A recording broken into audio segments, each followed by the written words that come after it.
Before talking about the laws themselves, I want to make this point for citizens. This government here in the United States, here in Arizona, here in Phoenix, it belongs to us. It does not belong to President Obama or Governor Brewer any more than it belongs to us. A lot of people, with the growth of the nation and the breadth of government today, a lot of people forget that this is a democracy, that our tax dollars pay for the government, that we have an absolute right to most government records and access to most government meetings.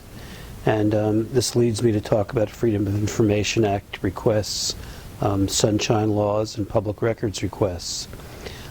Presumptively, if a record exists in government and it's not highly confidential because of, it would jeopardize someone's health or well-being or guard a government secret, like a Defense Department formula for a bomb or a stealth bomber, it's our information.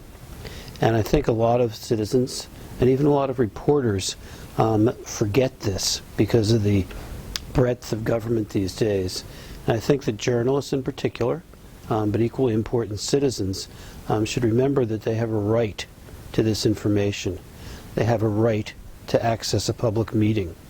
And when there's information they want, whether it's the salary of a government employee, the notes of a city council budget meeting, that's their right to get it.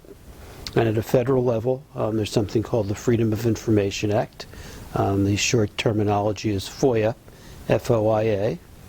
At the state level, there are public records requests, and if one meets resistance when they ask for records, they ought to familiarize themselves with the law and file the necessary paperwork.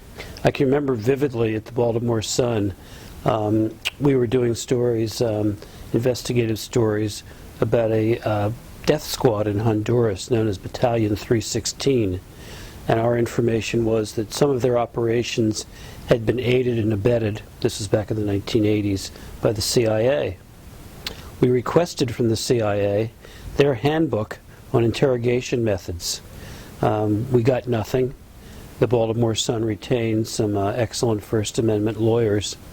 And after a 2-year battle, we finally received the handbook. There was a lot of editing, censoring, I'd say. But in the end, the public got some insight into the CIA's interrogation tactics circa 1985, 1986. It was well worth the money we spent on legal fees to vindicate the principle that this government and the information it generates belongs to us, belongs to the citizens. Corollary to that is the open meeting laws.